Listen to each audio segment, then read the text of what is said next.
KFRC, San Francisco. 93 KHJ, Los Angeles. À bien des égards, On the Road, sur la route, est un pèlerinage religieux. Ce roman parle de deux garçons catholiques à la recherche de racines plus profondes, de spiritualité. Lire On the Road, je crois qu'on ne sort pas indemne d'un roman comme ça. Il y avait l'addiction à la drogue et aux drogues dures, ensuite la violence. C'était un univers très masculin et en même temps ça exprimait pas mal d'envie, en tout cas de bousculer, si vous voulez, l'ordre établi. Jack Kerouac est né dans une famille catholique française originaire du Québec. Il a été élevé dans la foi catholique. Il a été baptisé, il a été enfant de chœur, il est allé à l'école paroissiale. Donc ses racines catholiques sont vraiment très profondes. La plus forte influence sur la vie de Jack était sans doute sa mère, Gabrielle, une catholique très fidèle qui a été proche de lui tout au long de sa vie. Jack a eu 3 femmes dans sa vie, mais seulement une mère.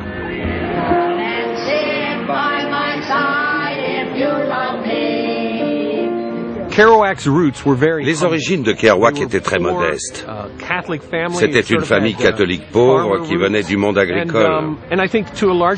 Beaucoup de catholiques américains se voyaient comme une minorité. Ils se sentaient opprimés. Ils n'étaient pas à la Maison-Blanche. Ils n'avaient pas le pouvoir. Avec l'arrivée de Jack Kennedy, on voit l'acceptation du catholicisme peut-être pour la première fois aux États-Unis à un niveau national. Kerouac a grandi avec ce sentiment d'être en marge de la société, d'être une minorité, d'être opprimé. Il était en quelque sorte attiré par ce type de personnages, ceux qui vivaient en périphérie de la société, en marge, sur la route, sur le bas-côté, et même dans le caniveau.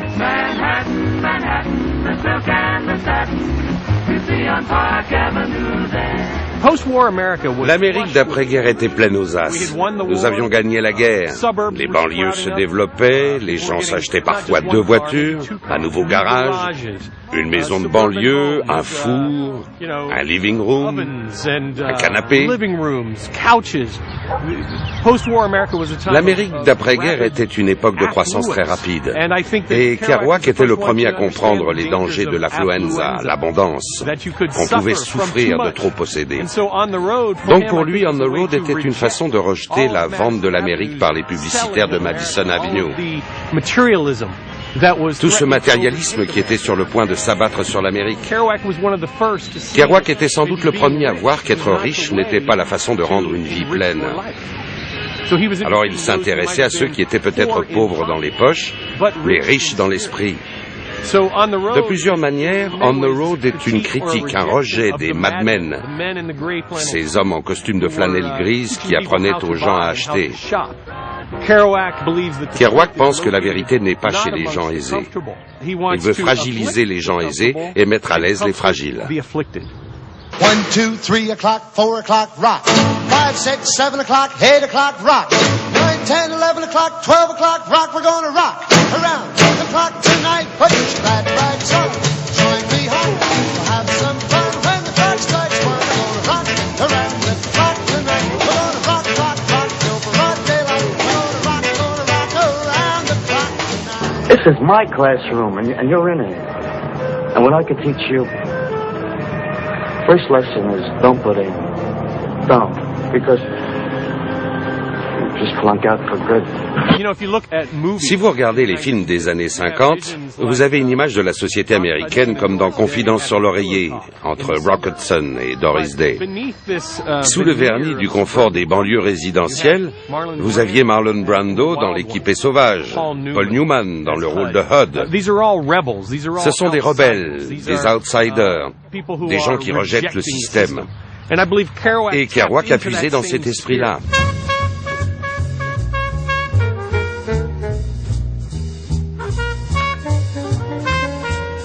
Je pense qu'il comprenait que la façon de s'habiller et de se présenter pouvait être une critique du système. En tant qu'écrivain, il savait comment retranscrire les signes et les symboles de la rébellion. Qu'il s'agisse de blue jeans ou de blousons ou de t-shirts à la place de chemises à col, tous les signes et symboles de rébellion. On demande à Marlon Brando, dans votre club, le Black Rebel Motorcycle Club, contre quoi vous vous rebellez? Et il répond, vous proposez quoi? Kerouac a beaucoup puisé dans ce mouvement jeune. The grapes of wrath. The grapes of wrath, please. I have to put you on the waiting list. If you look at John Steinbeck. Prenez Les raisins de la colère, le roman de Steinbeck. Dans ce roman, Tom Joad se bat au nom des gens. Tom Joad is played by Henry Fonda. Maud Joad is played by Jane Darwell. Casey is played by John Carradine. Il se bat au nom du peuple. Quel que soit l'endroit où il lutte, je serai là. Une fois dans les années 50, il n'y a plus de combat collectif, mais un combat individuel.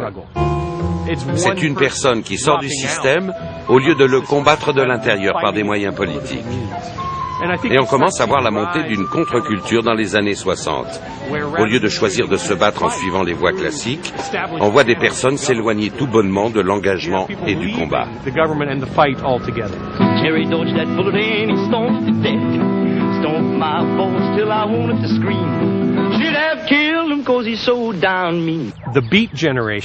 La Beat Generation voulait combattre le système, mais à sa façon. Ils essayaient d'échapper à ce guet-apens matérialiste pour trouver quelque chose de plus, quelque chose de beau, de divin. Kerouac appelait à une vision béatifique pour voir le visage de Dieu. Beatnik était un terme qui impliquait la recherche du sacré. C'est en allant sur la route et peut-être en allant dans les bas-fonds de la société que l'on découvre le beau et le divin.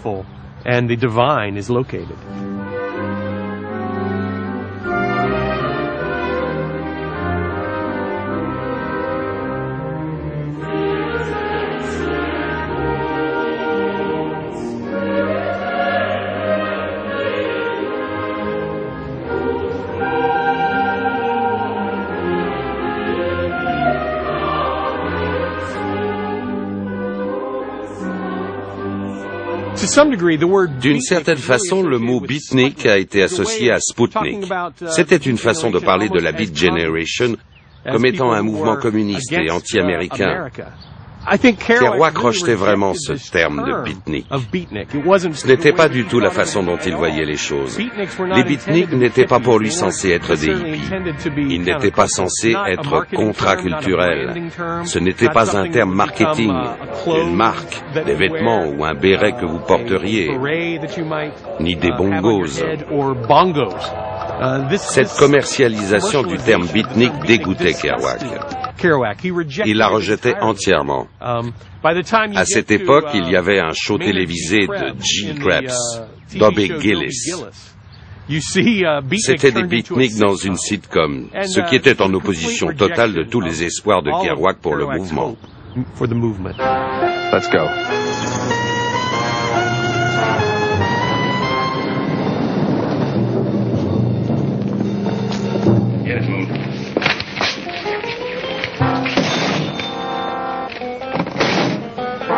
Wouldn't you boys ever rob anyone else? Sure, but we like you. Thanks. And stay away from that phone, Pop, or we'll give you trouble.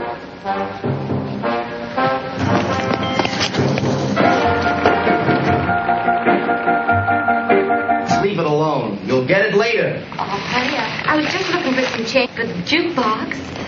Oh, come on. Okay. La Beat Generation était en fait un groupe très macho. C'étaient des garçons qui aimaient littéralement les garçons.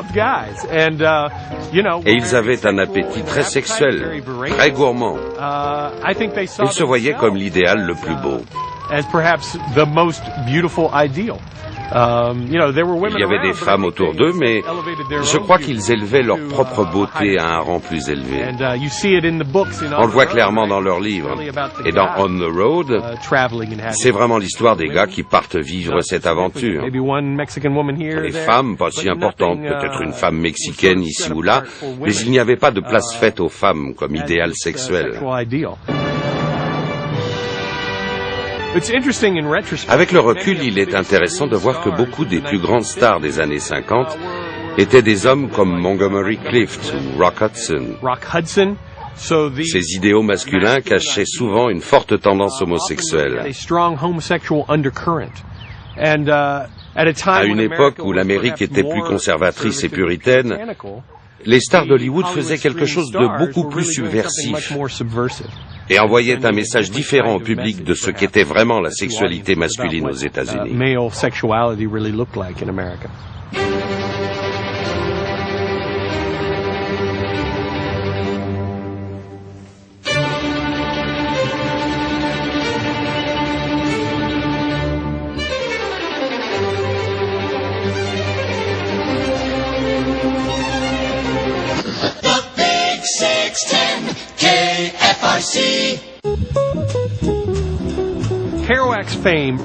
Kerouac est devenu célèbre dans les années 50, une époque de grande paranoïa, de chasse aux communistes, de chasse aux sorcières. Joseph McCarthy appelait des personnes à témoigner contre les communistes sous serment devant le Congrès. Beaucoup de gens associaient le mouvement Beat à la gauche et aux communistes, mais Kerouac est toujours resté conservateur. I'm John Wayne. Is there any better or equal hope in the world, Lincoln asked, than the ultimate justice of the people? We Americans believe there is not. The stonework of our national life is made of this belief. Man is a responsible being, bears out our own unique stamp as a nation. As a people, we are active and often noisy. We are industrious, oftentimes to the bafflement of ourselves and our friends. We relax as hard as we work.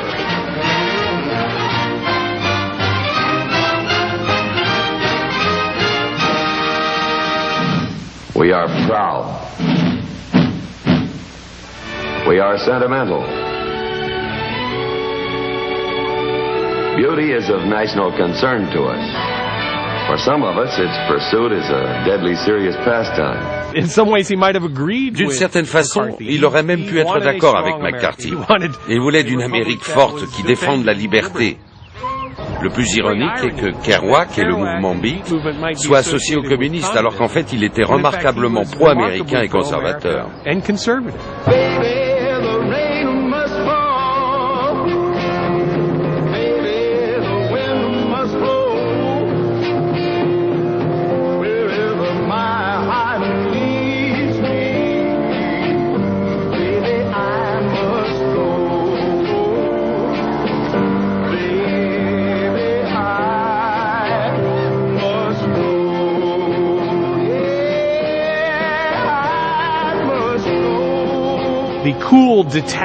Le détachement cool que Kerouac communique dans ses livres va bien avec le personnage cool d'un Steve McQueen ou d'un Paul Newman qui décide de ne pas s'impliquer, de se retirer des situations de crise.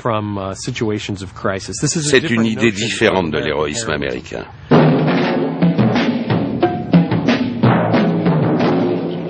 How'd a man like you come to be a son to me? Oh, that's easy. I was no bundle left on a doorstep.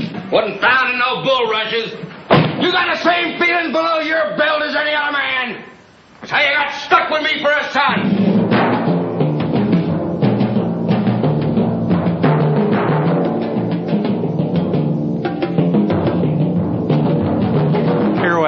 Kerouac a inspiré le désengagement à toute une génération.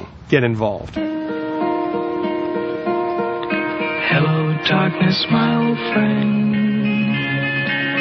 I've come to talk with you again. The award award-winning scholar. We're all very proud of you, Ben. Hey, here's the track star. What are you going to do now? I was going to go upstairs for a minute. Oh, I meant with your future. Your life. Le besoin de désengagement dont parle Kerouac atteint son paroxysme dans Le Lauréat avec Dustin Hoffman. Dustin Hoffman and The Graduate. On y voit un jeune homme qui devrait être plein d'idéaux, mais au lieu de cela, l'avenir que lui promet son parrain, c'est du plastique. One word. Yes, sir. Are you listening? Yes, I am. Plastics. Exactly how do you mean? There's a great future in plastics. Tu peux trouver un boulot et entrer dans le système. Peut-être que si le personnage du lauréat avait lu On the Road quand il était jeune, il ne se serait pas retrouvé coincé dans cette piscine à se demander quoi faire de sa vie. J'avais 20 ans. J'étais très intéressée par la littérature américaine depuis très longtemps. J'avais lu Steinbeck, bien sûr, Hemingway, Faulkner, et je trouvais que le roman américain, c'était ce qu'il y avait de plus significatif dans le roman du XXe siècle. Je suis tombée sur un professeur qui m'a fait découvrir les poèmes, en réalité, d'abord d'Allen Ginsberg, et ensuite les romans de Kerouac, et toute la mouvance autour de William Burroughs, Ferlinghetti, etc.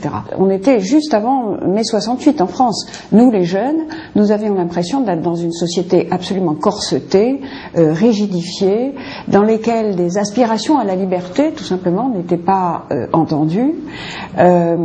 Il y avait aussi des aspirations pacifistes, parce que c'est vrai que les guerres anticolonialistes, le Vietnam, tout ça, ça nous interpellait terriblement. Et au fond, nous avions envie d'anticonformisme.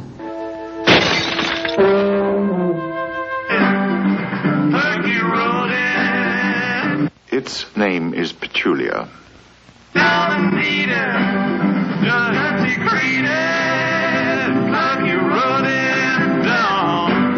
Petulia, an uncommon movie.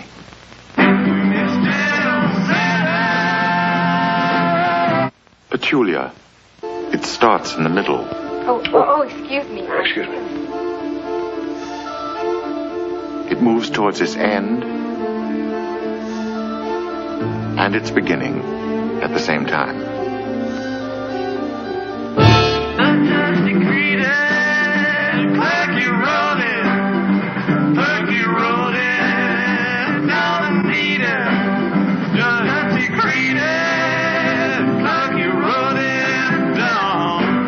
Petulia, an uncommon movie. Cette Beat Generation, au fond, c'était le renversement de tous les codes de cet univers, ce cauchemar climatisé dont parlait Henry Miller, qui était cette société américaine, et à beaucoup d'égards, ça renvoyait à ce que nous ressentions en France. Pour moi, la Beat Generation, elle est parfaitement compréhensible quand on voit le film À l'Est d'Eden, et James Dean, qui est le petit frère, le grand frère part à la guerre, va devenir un héros, va être tué, etc.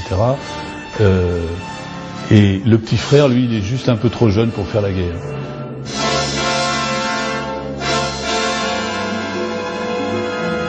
Don't you ever touch her again. You're no good. And don't lie to me about trying to help. Et c'est ça la Beat Generation. Par rapport aux soi-disant héros, en France, c'est pareil. Hein. La Beat Generation, c'est Boris Vian, qui n'a pas été Zazou, mais les Zazou, c'est ça la Beat Generation aussi. Ce sont ces adolescents, essentiellement des lycéens parisiens, qui s'habillaient comme des Iroquois. Les punks n'ont rien inventé. Les Zazou, en fait, sont les précurseurs de la Beat Generation. Et puis après, c'est les jeunes qui ont vu leurs parents se déballonner à la ligne Maginot, la débâcle, et puis après les parents collabos. Avec les amis de Kerouac, on peut voir les deux faces de sa personnalité. Avec Allen Ginsberg, on a un poète juif de gauche. Avec William Burroughs, un conservateur protestant héroïnomane. Entre ces deux pôles, la gauche et la droite, le gay et l'hétéro, le juif et le protestant, voilà qu'arrive un catholique qui puise dans les enseignements sociaux du catholicisme, prendre soin des pauvres, défendre les opprimés. Kerouac a mélangé toutes ces traditions et a filtré l'ensemble pour écrire On the Road.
Je ris parce que Gregory Corso, le poète beat, a critiqué Kerouac pour ça. Il disait, Jack, 5 personnes, ça fait pas une génération. Il y a moi, toi, Burroughs, Ginsberg, peut-être John Cleland Holmes. On est 5 ou 6. Corso était plutôt critique de cela. Il disait, c'est ridicule, on est une petite minorité. Mais en faisant de ce groupe une génération, Jack Kerouac a créé un idéal. Il a créé une vision dans la tête des gens qui amenait de l'ouverture dans leur vie. C'était assez étonnant parce que la Beat Generation n'était pas vraiment une génération, mais en disant qu'elle l'était, en la nommant ainsi, il a offert la possibilité de vivre une vie différente.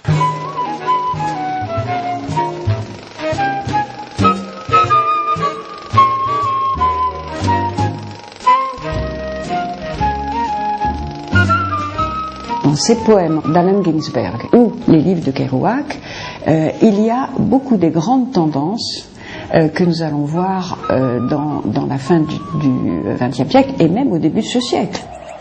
La nature, donc l'écologie, le goût des grands espaces, donc des espaces naturels, loin des gratte-ciel, des villes, de la climatisation, etc. Le goût de la liberté, des voyages, de l'aventure, et de bousculer des codes établis par une société complètement formatée.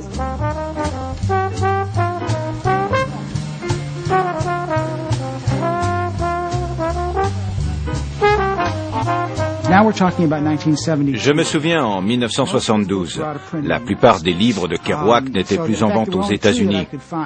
En fait, je n'ai pu en trouver que de On the Road et Les Clochards Célestes. On the Road était le plus connu, donc j'ai voulu être un peu différent et j'ai essayé Les Clochards Célestes.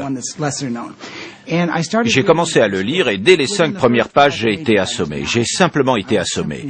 Jack Kerouac est allongé sur le sable, il regarde les étoiles et il dit « Qui sont-elles et qui suis-je? Qui les a mises là-haut et qui m'a mis ici? Pourquoi suis-je sur Terre ?» J'étais assommé, vous comprenez? J'étais vraiment assommé parce qu'aucun auteur de fiction américain qu'on m'enseignait à l'université n'était des écrivains du quotidien. Vous savez, John Updike et Philip Roth. Ces gens-là ne posaient pas ce type de questions. Ils écrivaient sur l'adultère des gens de classe moyenne supérieure. Qui couchait avec qui? C'étaient les écrivains populaires de l'époque. Personne ne posait ce que j'appelle les grandes questions. Pourquoi l'homme est-il sur Terre? Qu'est-ce que nous sommes censés y faire? Et cet homme-là posait ces questions dès les 5 premières pages du livre. En continuant ma lecture, je me suis rendu compte qu'il s'intéressait à la classe ouvrière, les pauvres, les gens détruits, les clochards, les vagabonds, les prostituées, les drogués, les chômeurs, ceux qui n'avaient pas un boulot fixe, ceux dont aucun livre ne traitait en Amérique. Les autres romanciers, comme John Updike, parlaient des gens riches qui vivent dans les banlieues chics du Connecticut. Et tout d'un coup, j'ai trouvé Kerouac qui parlait de ceux qui souffrent, de ceux qui ne tirent aucun avantage de l'Amérique. Et c'est vrai que la question sociale était en arrière-plan, mais de même qu'elle l'a été dans le mouvement de mai 68, mais qu'il y avait d'abord cette aspiration de la jeunesse, il voulait plus de liberté, d'accomplissement individuel sur d'autres valeurs que celles de l'argent, de la consommation. Et ça, c'est très bien exprimé dans les livres de Kerouac.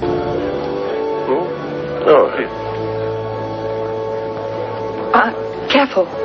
Can't you tell I'm not wearing a bra? No. Don't think about it. It'll only excite you.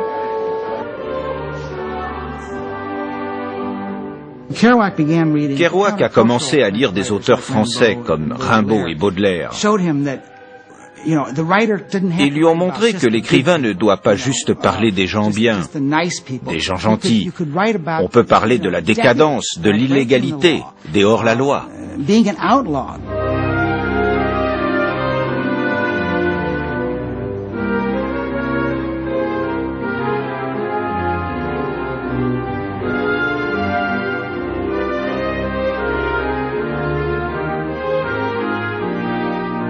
Jack Kerouac était un écrivain romantique. Beaucoup de ses écrits ne sont pas réalistes. D'une certaine façon, il glorifie les sans-abri, il glorifie les chômeurs. Bob Kaufman, qui était à moitié noir, me disait « Jack Kerouac glorifie la vie noire ». Jack Kerouac a écrit « Je veux être un homme noir ». Bob Kaufman a dit « Moi, je veux être un homme blanc, parce qu'être noir en Amérique, c'est pas drôle ». Les romantiques sont souvent déconnectés. Jack Kerouac venait d'une famille très modeste. Il ne savait pas grand-chose du monde extérieur, ni vraiment comment le monde était dirigé. C'est pour ça que le père de Kerouac pouvait lui dire « Fais attention aux nègres et aux juifs ». Il y avait cette peur de l'étranger. The Russians are coming! This whole dang island's under attack by Russians. The Russians have captured the airport. Yeah. Just don't panic. The Russians are coming! The Russians are coming!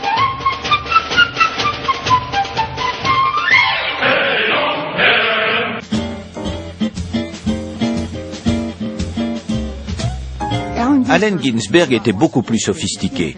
Pour commencer, le père de Ginsberg était enseignant. Sa mère était communiste et il la suivait à des meetings du Parti communiste quand il était petit. C'est là qu'il a appris comment fonctionnaient les riches et les pauvres, le capitalisme, la façon dont le monde était géré et les élites qui avaient le pouvoir. J'ai travaillé avec Joseph Campbell, qui était un grand spécialiste des mythes et qui a vraiment guidé mes recherches et a été mon mentor. De ma collaboration avec lui est née une carrière centrée sur deux éléments. Le voyage du héros, l'idée d'un individu qui va mener une quête à travers le monde quotidien et dont le voyage doit être une boucle. Cela m'a mené à Kerouac pour revisiter sous cet éclairage On the Road, parce que c'était le voyage classique, une odyssée, mais dans les termes les plus américains. Il parlait à une époque où la culture tout entière changeait, et il est devenu la voix de la culture. Il a manifesté cette voix de façon très dramatique et dynamique. C'était comme un tsunami qui a d'abord traversé la littérature américaine, puis le monde, et qui résonne encore. En lisant davantage ses œuvres, des livres comme Les Souterrains, j'ai réalisé que non seulement il écrivait sur des zones de la société américaine que personne d'autre ne traitait, mais il avait un style innovant. Il créait un nouveau style basé sur le bebop et le jazz. Dans Les Souterrains, plusieurs phrases se déploient sur 400 mots, comme un long riff jazz de Charlie Parker. Charlie Parker's in town. Jazz will never be the same.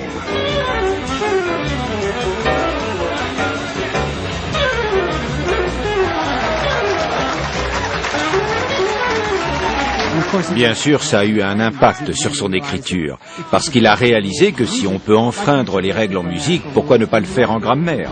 Pourquoi ma phrase devrait-elle avoir 25 mots et pas 400? Pourquoi n'irais-je pas partout avec ma phrase, comme Charlie Parker le fait, avec ses rythmes syncopés dans le jazz? Alors, je me suis dit qu'il était innovant non seulement par le contenu, mais également par le style.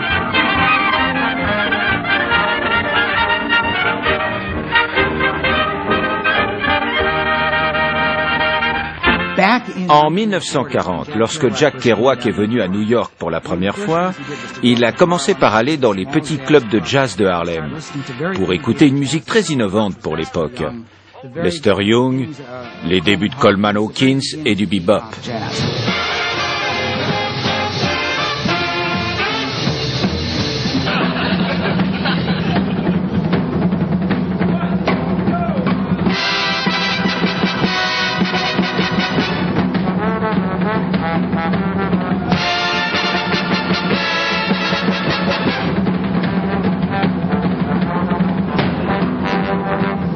C'était aussi un style de vie. On disait, allez, après on va fumer des joints dans une ruelle. Il y a des filles, on va s'amuser un peu. Prends un verre, prends une gorgée.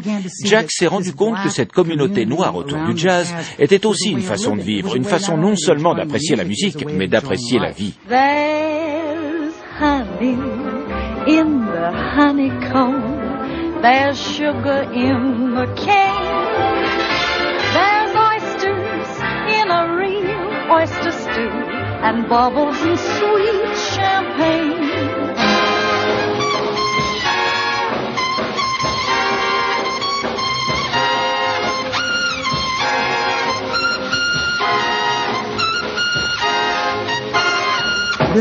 Pour Kerouac, c'est ce qui manquait à la vie américaine pendant la Seconde Guerre, et pire encore après la guerre. Il avait l'impression que la joie quittait l'Amérique. Kerouac a essayé de créer une religion nouvelle. J'aime encore Dieu, je cherche encore Dieu, mais je veux m'amuser. Je veux profiter de la vie, je ne veux pas souffrir. Je peux aimer Dieu et apprécier la vie. Jack a essayé de rendre cela possible, mais bien sûr, ce n'était pas facile, parce que ce n'est pas entièrement compatible. Il y a un problème quand on veut vivre pleinement à la fois dans le plaisir des sens et dans la spiritualité. Mais il n'a pas abandonné cet idéal de pouvoir faire les deux. Alors ça a eu plusieurs impacts, mais le style de vie était pour lui le plus important. Et la Beat Generation a vraiment eu un rôle important dans la découverte de cette sous-culture noire du jazz par l'Amérique blanche.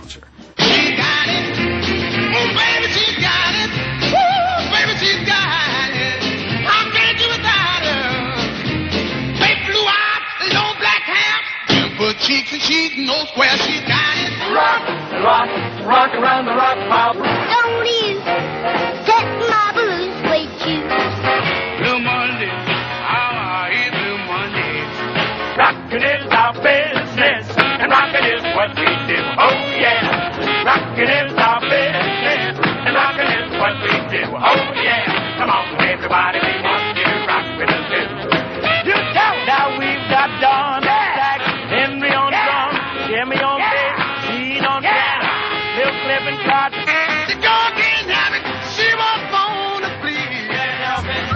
J'étais à la table d'à côté de Jack Kerouac. J'avais beaucoup d'admiration pour lui parce que moi j'ai écrit aussi. Et quand on écrit un roman sur une Remington, il faut changer les pages toutes les 3 minutes. Et donc chaque fois on a un coitus littéraire interrompu. Et lui, Kerouac, il a inventé le rouleau de sopalin. C'est pas du sopalin, c'est du papier de boucher, à peu près la taille d'une feuille normale. Et donc il déroulait, il avait 3 mètres de papier autour de lui, et quand il en avait trop, il déchirait, mais il n'avait pas besoin de changer la page, puisque ça continuait à dérouler. Et ce soir-là, Kerouac, complètement sous, se lève à un moment et dit Train, Coltrane, tu es mon frère. Et Coltrane, il arrête de jouer, il le regarde et il dit moi ton frère, fuck you. Il dit, parce que Kerouac, il était blanc, quoi. Mais il réagissait à d'autres types de musique, notamment le rock'n'roll, qu'il appréciait jusqu'à un certain point. Ce qu'il aimait chez Elvis Presley, c'est que lorsqu'il apparaissait sur scène, il brisait lui aussi les tabous et la morale, avec des chansons qui suggéraient le sexe. Même ses performances scéniques, la façon dont il bougeait les hanches, suggéraient le sexe, brisant la vision rigide de la vie qu'avaient tant de personnes dans les années 50. Il trouvait qu'Elvis était en phase avec ce plaisir.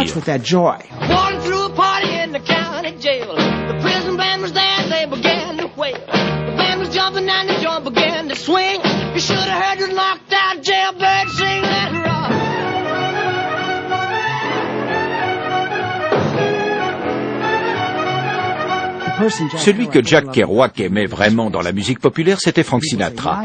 On lui demandait mais pourquoi Sinatra? Eh bien, ça remontait à sa première visite de New York en 1940, où il était allé dans une grande salle de spectacle.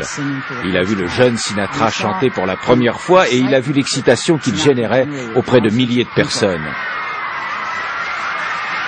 Alors que Sinatra devenait de plus en plus célèbre, ce qu'il aimait le plus en lui, c'était sa façon de vivre.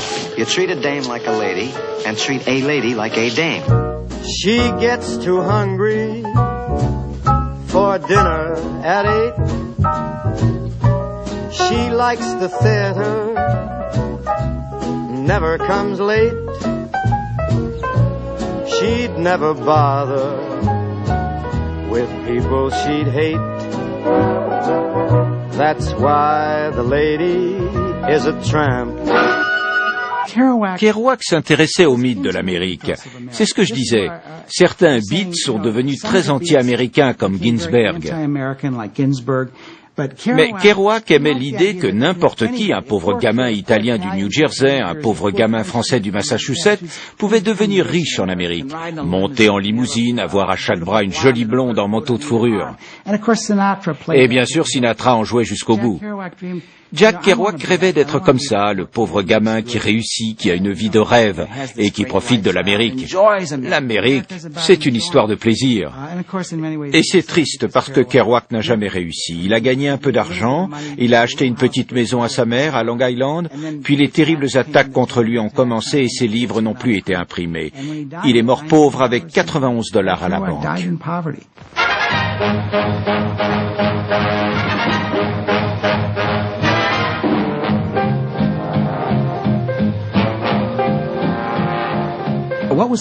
Au début des années 50, les auteurs qui vendaient beaucoup étaient encore là. Ils développaient leur carrière littéraire, ils évoluaient. Mais la contre-culture, qui à l'origine représentait quelques insatisfaits et mécontents autour de Times Square, prenait de l'ampleur. Greenwich Village s'élargissait. À San Francisco, il y avait North Beach et à Los Angeles, Venice Beach. Des communautés de personnes se déconnectaient de la société américaine pour trouver leur propre voie. Si on veut du sexe libre, on l'aura. Si on veut essayer la marijuana, on le fera. La Beat Generation, c'était des pauvres mecs perdus, des enfants perdus. C'est une génération perdue parce que justement, elle n'a pas mené un combat ni politique ni social. Et c'est pour ça qu'ils ont souvent sombré dans la drogue, dans l'alcoolisme, dans le désespoir. Pour connaître les États-Unis, il faut avoir parcouru ce pays d'est en ouest, pour comprendre ce que ça représente, faire la route. L'Amérique est une nation fondamentalement individualiste. Et Kerouac a exploité l'image d'une personne seule et isolée qui poursuit ses idéaux sans système ni structure.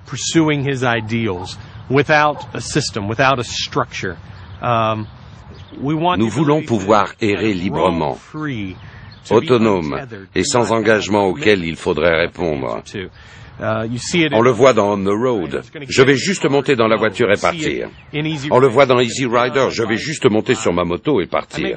Je vais peut-être partir avec un compagnon, mais je ne sais pas ce que demain me réserve. Je suis ouvert à la découverte. Et c'est ça l'Amérique, la découverte, la promesse et l'espoir individuel.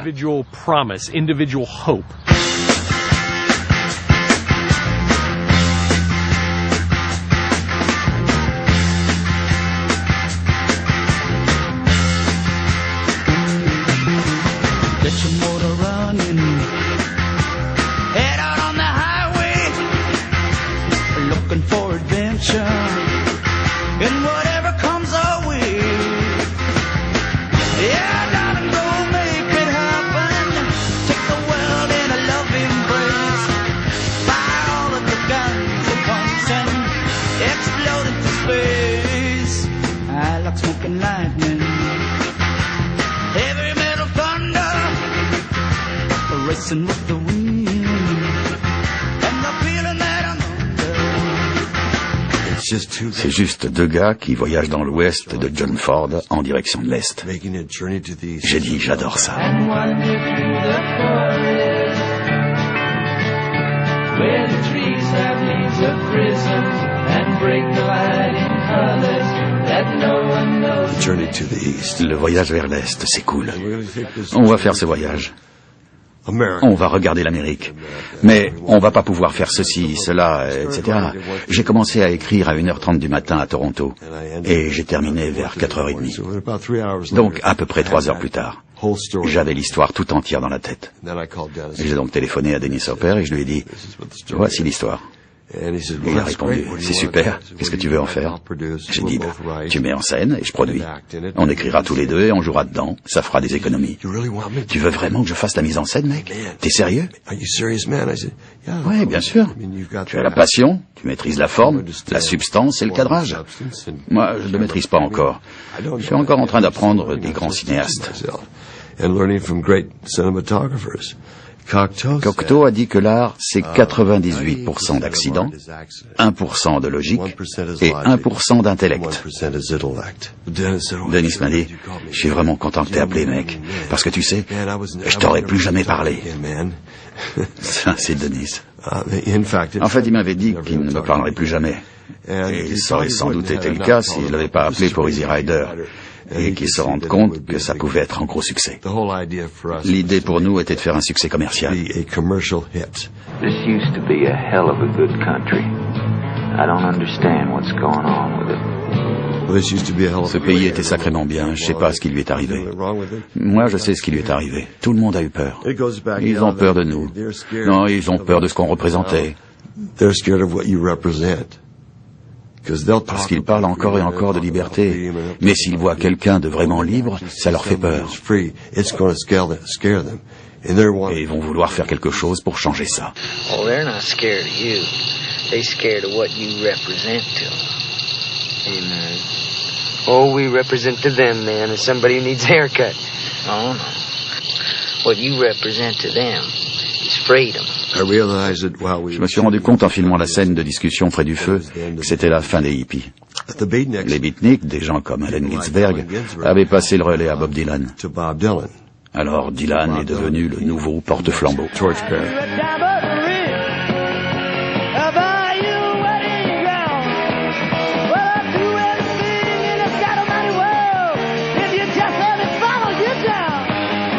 The road has taken a lot of the great ones. Hank Williams, Buddy Holly, Otis Redding, Janis, Jimi Hendrix, Elvis. It's a damn impossible way of life. Il y avait d'autres chanteurs, d'autres gens super, des gens du blues passés au rock'n'roll. Ils ont fait progresser le rock en le mélangeant au blues. Mais je savais qu'au moment où j'écrivais cette histoire, fin 67, tout allait devenir sombre. Que ce concept, allume, branche-toi, décroche, n'allait pas marcher. Turn on, tune in, drop out. Wouldn't make it. It wasn't enough. Ce n'était pas suffisant. On avait des choses à faire qui nous interdisaient de décrocher. On avait une guerre à arrêter, et on l'a fait. On a protesté dans la rue. En 1968, pendant le tournage d'Easy Rider, les étudiants français étaient dans les rues à lancer des pavés, et ils s'unissaient contre le pouvoir qui les oppressait et contre la guerre.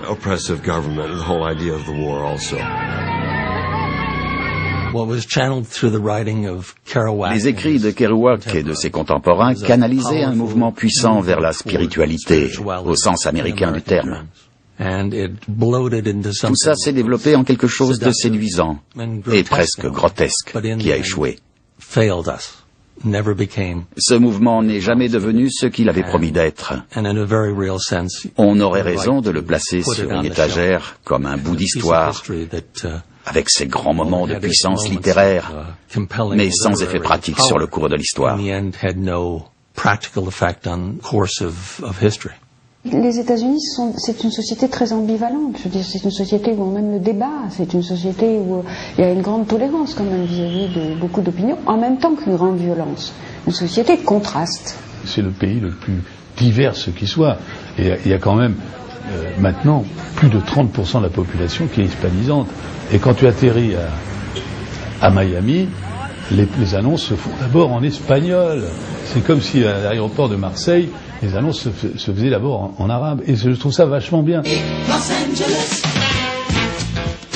ETLA FM, Baja California, México. The best music, KCBQ. Jack FM. JFM-BFM. San Diego. 100.7.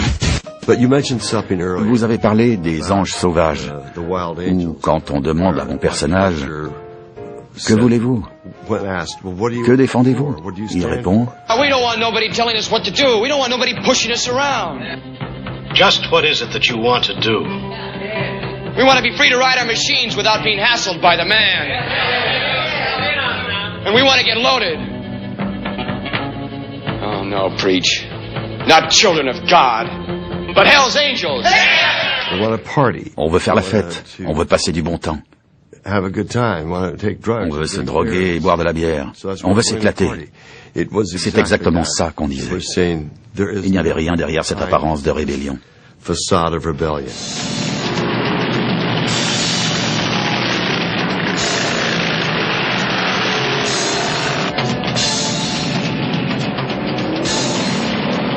They're wild and no angels, law-defying, getting their kicks from violence and torture. Party time! On était juste là à faire des bêtises, des rebelles sans cause.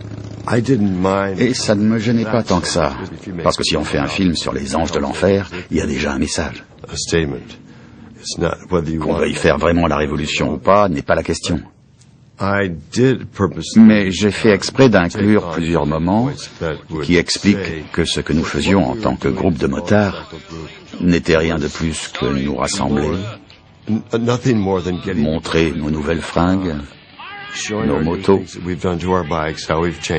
rester assis à fumer des joints et sans doute d'autres drogues, coucher beaucoup et terrifier les gens. J'aime l'idée de choquer les gens. Il y a un moment où mon personnage, dans Les Anges Sauvages, se rebelle contre quelque chose qu'il ne peut pas vraiment décrire. Parce qu'il n'y avait rien de plus que l'ordre établi. I'm Peter Fonda. We've just finished making a movie dealing with the most talked about subject of the day, LSD. Je vendais le film The Trip à Toronto en septembre 1967. Et le directeur de la branche américaine de l'association de production cinématographique m'a conseillé d'arrêter les films sur les motos, le sexe et la drogue.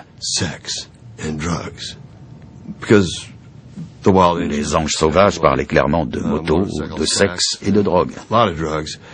The Trip contenait beaucoup de drogue et de sexe, mais pas de moto. Your world, the people world, is fragmented, distorted.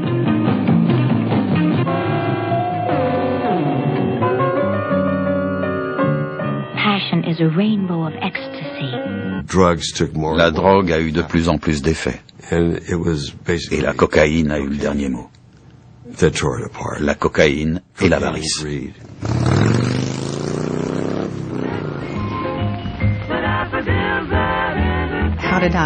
Comment j'ai survécu à la génération sexe, drogue et rock'n'roll ? Eh bien, j'ai eu beaucoup de chance. J'ai commencé ma carrière très tôt, contrairement à d'autres qui s'agitaient sans savoir ce qu'ils voulaient faire. Beaucoup de mes amis sont morts d'overdose. C'était horriblement commun. En voyant ça, je me suis dit, je ne veux pas entrer dans les statistiques. It was their time. They were the kings. Sharing the great adventure of being young together. C'était très dur d'être jeune à l'époque. On se perdait dans tout ce qui arrivait. La transition des années 50 à 60 était très difficile. Et puis, il y a eu la guerre du Vietnam. Et ça a été terrible pour ma génération. C'était horrible. The estimated 125,000 Manhattan marchers include students, housewives, beatnik poets, doctors, businessmen, teachers, priests and nuns. Je suis devenue beaucoup plus attentive à ma façon de vivre.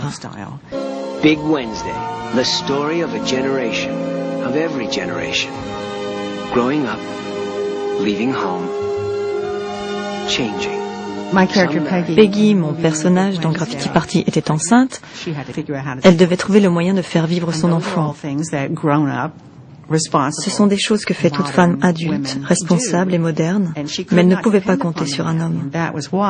C'est pour ça qu'elle était différente. À l'époque, les femmes dépendaient des hommes.